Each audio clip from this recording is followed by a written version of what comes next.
Harold Bloom absolutely hated The Lord of the Rings, and he even said that while reading The Lord of the Rings, he felt like he was reading the Book of Mormon. And for everyone other than the Mobros out there, that is an absolute insult. And today, I am going to strike back at Harold Bloom and defend the literary renaissance, defend transformative fiction, because let's just get into it, everyone, because I'm a little bit fired up. Guys like Harold Bloom were champions of literature, and he is a hero of the channel. But what Bloom never figured out is that literature can create spiritual evolution in the soul. Literature is not just about passing the time or about aesthetic revolutions throughout time or about social realism. It's about the magic that it can create in your soul. And when you read about Bloom's personal life and how he treated people and who he was, it's kind of obvious that he wasn't reading literature for the transformative elements. Because I remember reading The Lord of the Rings. This is the copy I got over 2 decades ago when I was 7 years old, and it changed my life. It taught me more about morality and being a good person and what life means than all the years I spent in church and anything else I had encountered up until that point. It gave me true heroes to connect myself to.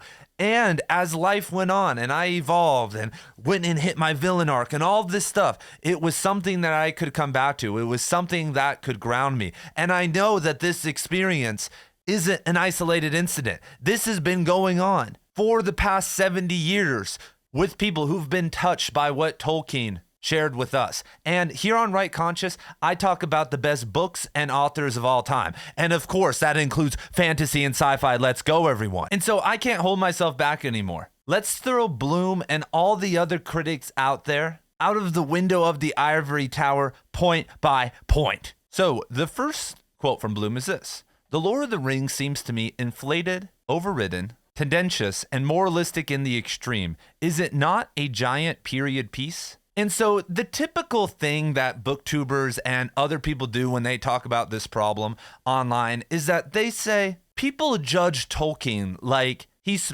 supposed to be writing like Tolstoy or Faulkner or something like that. And if we switch the genre, if we take Tolkien out of the realist novel or whatever, or those tropes, and place him in the epic genre, then he is the master. And I think that's doing a disservice to Tolkien. And in this video, I'm going to show how on a stylistic level, he was just as avant-garde and as innovative as any literary giant that Bloom loves to talk about. So this first quote is super easy to kind of push back on because Bloom advocates for this psychologically inward prose, which is just schizophrenic. I mean, it's really just psychosis. I mean, trust me, I love this stuff. But many of the classicists, many of what we could call these highfalutin readers, believe that if a novel isn't that, then it can't be great. And people are truly addicted to this stuff. People say today that there's no new good literature coming out, that it's all gone. But they are mostly just old and cynical,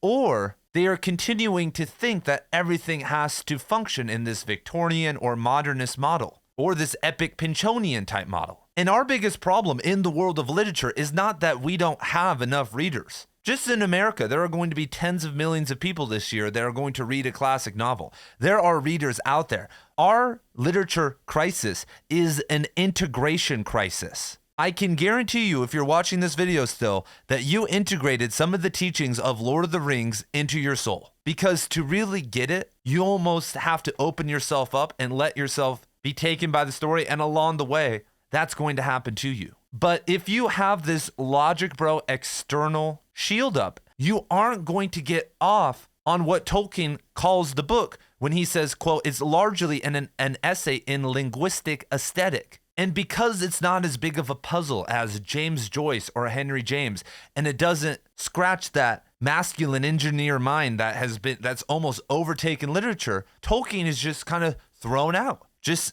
is escapist, juvenile literature that maybe has some cool things and the movies were cool and yada, yada, yada. And it's great for kids, but for adults, no way. And what's funny is that Tolkien denies this idea of The Lord of the Rings being an allegory.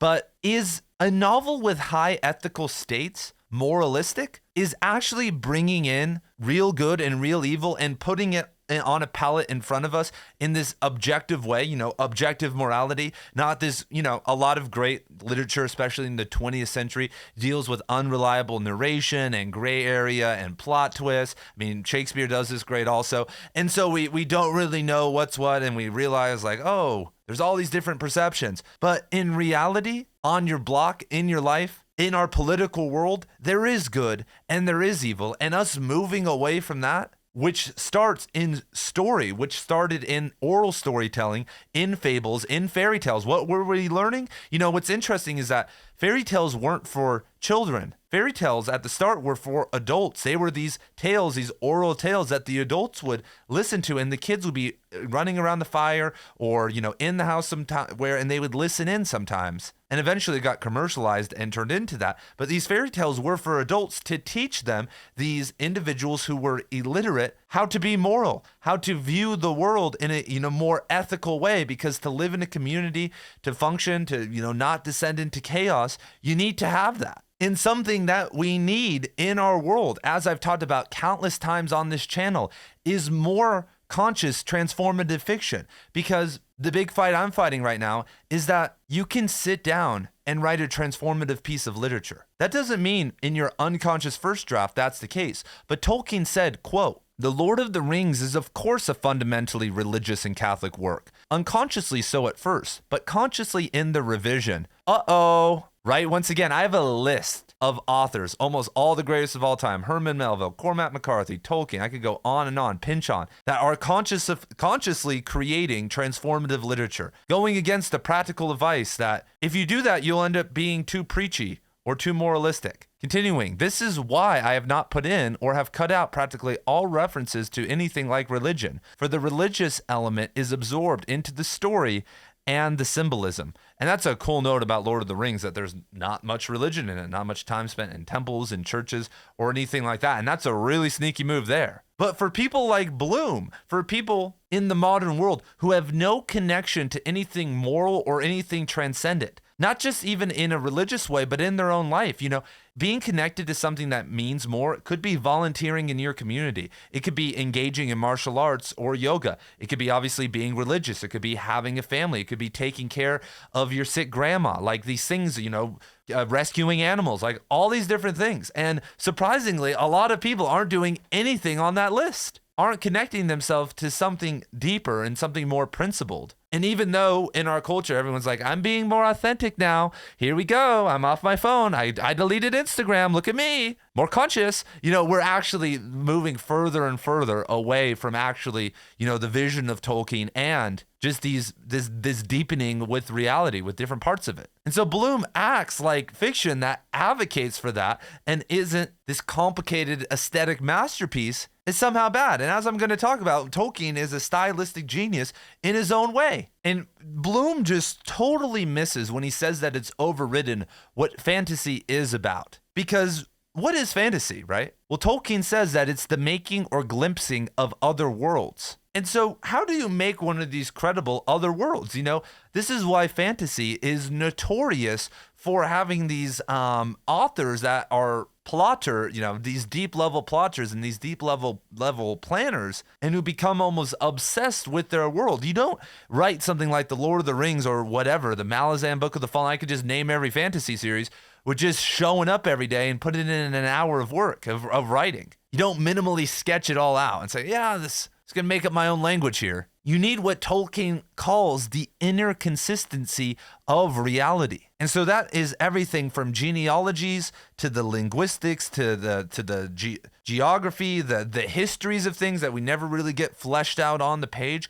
All of that creates a consistent reality. This is why people are also obsessed with Lord of the Rings, because we can go and see a lot of these notes now. This is why we're so mad at the Rings of Power, because all these inconsistencies. Speaking of which, I had a baby 11 months ago, and my wife had an 85-hour labor. Yes, you heard that here first. I slept 2 hours in 5 days, and then maybe 5 hours. I slept 7 hours in a week, like Navy SEAL type stuff. Insanity. So then I have, time off of work. I'm just cortisoled out. And my wife's like, I want to watch Rings of Power. That's all I want to do right now. And I was like, oh no. It's like, oh God. But I was so tired. and so stressed out. It's going to make me cry. It was actually relieving to me just to see it on the screen. I was like, oh my God, I can't be enjoying this right now. And so one of the reasons that Tolkien is great is because he has these genealogies. He has that separation. If I look at, Infinite Jest or some of these other books, they don't have that depth to them. That's a psychic underlayer to the text that really makes the difference.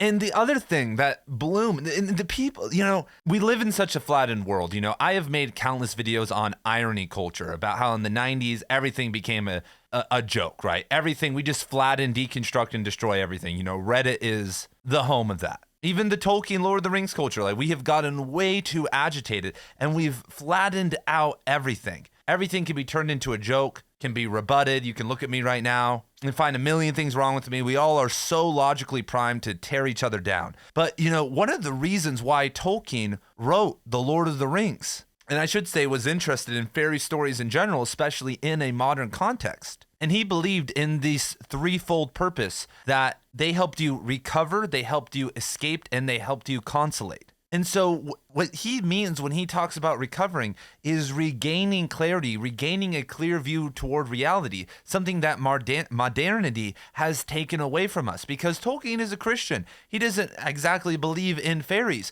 but we have such a polarized view now that anything magical, anything animistic, anything pantheistic, anything that has any form of life in it has been deadened by our relationship, not just with technology, but the alphabet. And I've talked about extensively on this channel how the alphabet is the greatest form of animism, because animism is having a reciprocal relationship with nature, understanding and seeing the animate matter in things outside of humans, even in rocks. But it's not like, oh my God, this rock has attained consciousness, but that it can profoundly affect you, that it can cause leaps in your consciousness. That was something that people of all walks of life experienced all the time because they were in silence. They were in a full state of experience and animistic anticipatory awareness. Because if I had to go get water, let's say right now, and it's, maybe sunset, I'd, go get my buckets and walk, but anything could happen. I could walk around the corner and see a bear, or I could see a beautiful rock that had fallen, and it could kick something in my mind.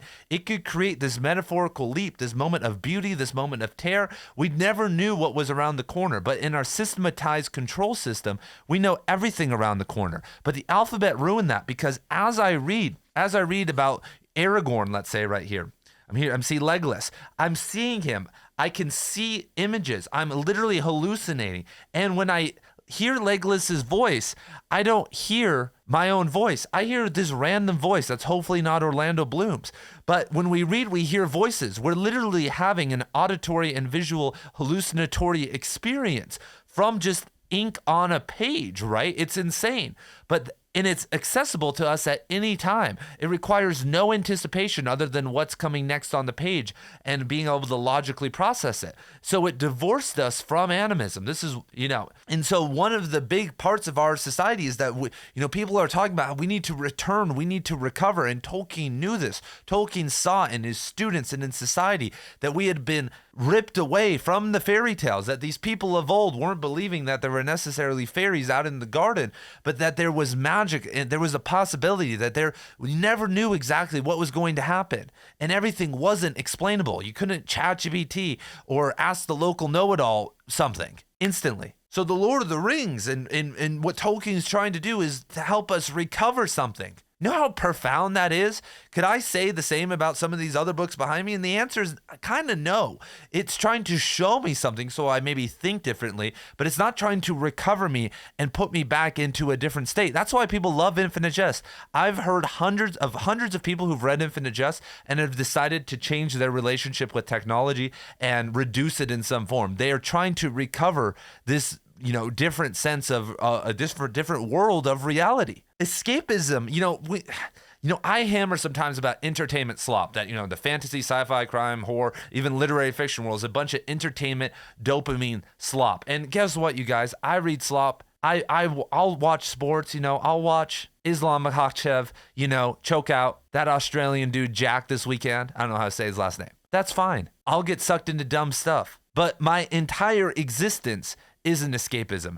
And a lot of the literature that's being pumped out today is to fuel this basic unconscious lifestyle that we are now promoting. I mean, that we've been somewhat promoting. We've never become autonomous, aware, nonviolent human beings as a society, because if we did, we would no longer need the government. Talk about a government shutdown. What if everyone was conscious? We would need just basic, things. So escapism is connected to recovery, because sometimes we need to move away from the urban world, from the lights, from the noise, from all these different things, because we're prisoners. A lot of these people that like escapist literature are fine with this reality. They want a bigger iPhone. Give them a Fahrenheit 451. Give like Mildred. Give them a room full of screens. Like they'll love that. But I feel like people who are consciously reading and consciously trying to grow in their life, with some fun slop, come to literature to renew, to restore, to just give themselves a break for a small moment, but also can be continuing to grow, to think, to feel, to imagine themselves in a different world. That's what Carl Jung figured out, that one of the best ways to recover isn't through talking therapy, it's through active imagination. Thinking, I was young, I would think of myself as Aragorn. I'd play and think of, I was Aragorn, I was Legolas. All of that helped build this hero and moral archetype in my soul that, sometimes, let's go everyone, I slipped off the mat and kind of went a little bit crazy off that liquor, but let's keep going in our analysis. So Bloom also, dude, we're just on 4 sentences here, Harold Bloom, dude. You're going down, boy. He calls it a period piece, which is the worst insult of all. Like I could have made a video and argued for Bloom and some of the other things he said if I was really trying to, but I don't think this isn't a period piece. A period piece is concerned with the decade, with the time. The furniture is correct. Everyone's dressed correctly. The Lord of the Rings is set in a mythical world that has no relationship to our own religion and political structures. And he builds this world from a new ancient linguistical system. This is an allegory of World War II or what's happening. This isn't just hey, we're just going to, call the Chesterfield, or what do the Canadians call it? A Davenport. Shout out to all my Canadians. Say hello in the chat if you're still here. And, call that whatever the hell it's called in the Lord of the Rings. But just totally off point on that. I mean, Bloom is a critic, and what's interesting about Bloom is an advocate for people though. One of the reasons why Bloom is a hero on this channel is that he elevates authors. He tears them down sometimes, and it's kind of what you have to do. Like, I have elevated every author I've talked about on this channel outside of Rupi Kaur, Gabby Hanna, and Ocean Vuong. Like, I've elevated and sold so many books for so many people and gassed up so many people. This book just fell on me. Coyote America, Dan Flores. Read it, everybody. Best book ever on coyotes. But in general, my project is similar to Bloom's, that I'm trying to elevate authors. And I could sit and talk about their negative sides, and I do, but it's really this project that we no longer appreciate and elevate authors. Rumi said, the poet Rumi, the Persian poet, he said that the limit to a man's happiness is his ability to praise. And in our irony culture, we no longer have that ability to praise others or just keep our mouth shut. So our next Bloom quote, here we go. He says, but there is still the burden of Tolkien's style, stiff, false, archaic, overwrought, and finally a real hindrance in Volume 3, The Return of the King, which I have had a trouble rereading. At 69, I may just be too old, but here is The Return of the King opened pretty much at random. And he gives the opening line of Return of the King, which if he knew anything about fantasy, which by the 2000s when he read this, if he had any idea, would know that it's not uncommon in fantasy or fairy stories in general to start like this. Anyway, and we don't need to sit and read it here. You can go read it. But he says after that quote, I'm not able to understand how a skilled and mature reader can absorb about 1,500 pages of this quaint stuff. Why hurt or wound? Are they not the same? What justifies the heavy King James biblical or Bible influence upon this style? It's almost like he's saying that ironically. The book, The Return of the King. Does he not? It's just, he's reading it with his nose up. He knew that the movies were coming out and that they were going to be a huge deal. He knew the fandom surrounding it. And, Bloom only talked about a handful of fantasy authors, Ursula K. Le Guin, these people. But there's so many classics. Just in the 80s and 90s, but just all throughout sci-fi fantasy genre, just never talked about. And a lot of the time, he just wrote these little, I don't even know if he read these novels.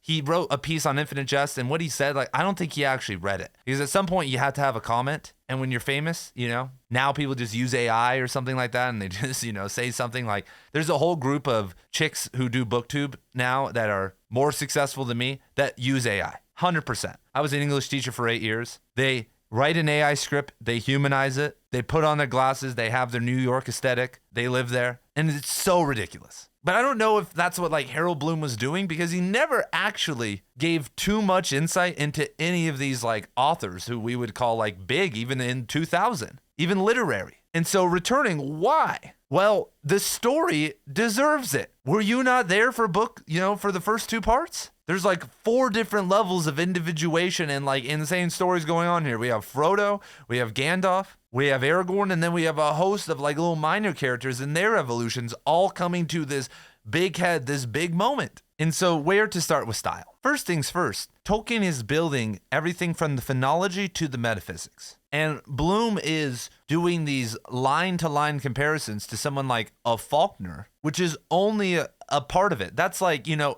would be like me nitpicking Faulkner. Like, in Absalom, he's doing all this different stuff with race and with time and memory and history, and that's why it's a masterpiece.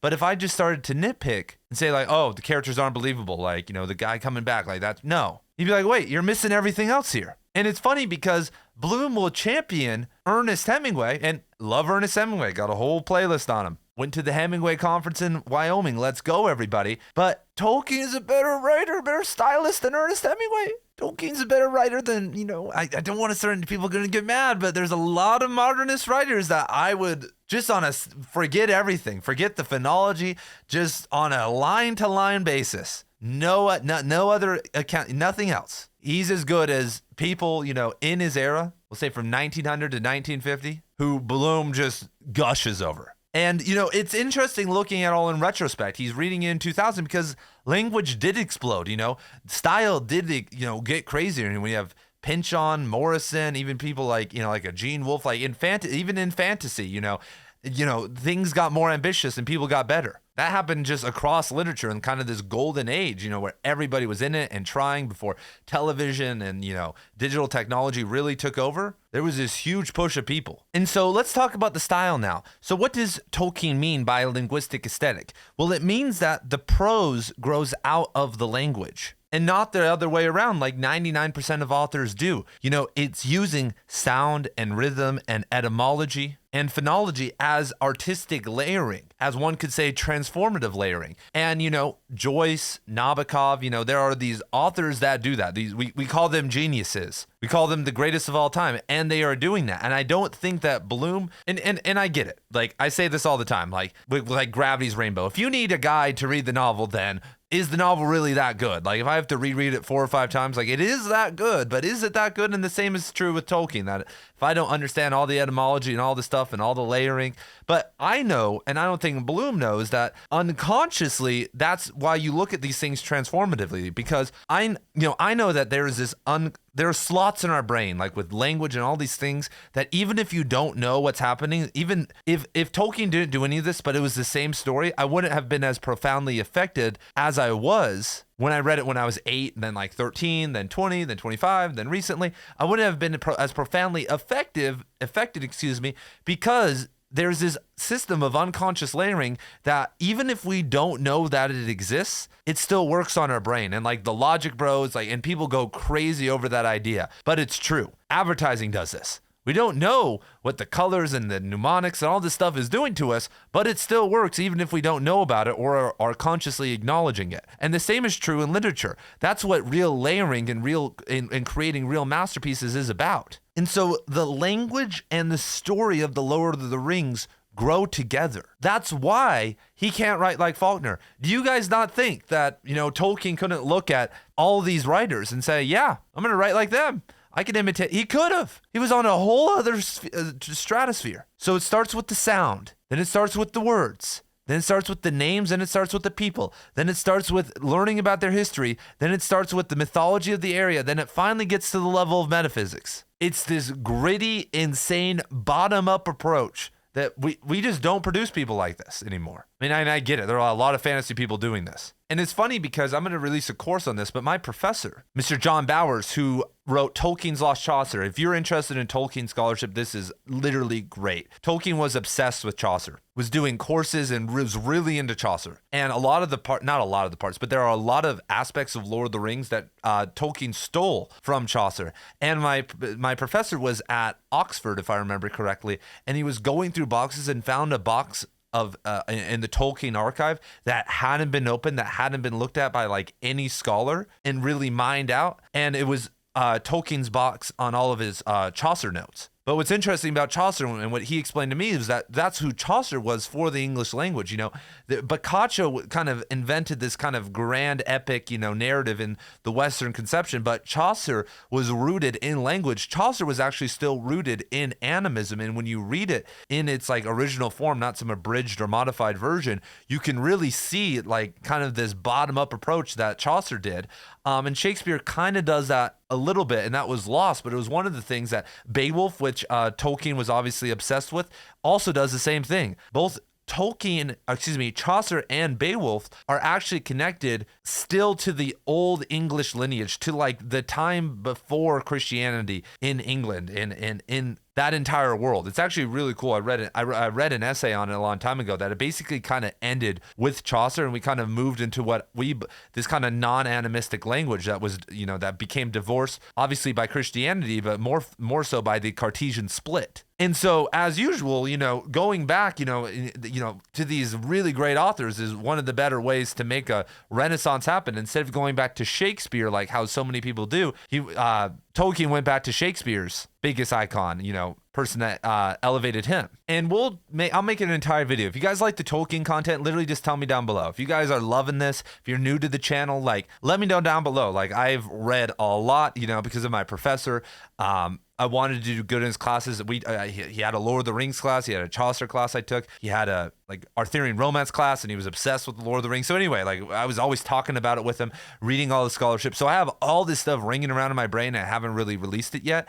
But Tolkien has a great piece on craft called On Fairy Stories, and he says that anyone can say the green sun, but to make a secondary world inside which the green sun will be credible will require labor and thought, a special skill, a kind of elvish craft. And he says that few attempt such difficult tasks, but when they are attempted and in any degree accomplished, we have a rare achievement of art, narrative art, story making in its most potent mode. And he's right. That's what I've been saying, that it's this huge accomplishment to be able to do that. It's not minimal, it's maximal prose shaping. And one of the most underrated elements of The Lord of the Rings, which Bloom fails to mention here, if I had to give it an award, I'm sure there are novels that are better at going from bottom up and all this stuff, but if I had to give The Lord of the Rings an award, and I had to do like an hour video on this, I'll have to reread it, is that it is the most on-time and best-paced novel I've ever read. Like series of novel, like just in terms of pacing, I never feel bored. Everything, like that's how kids can read this.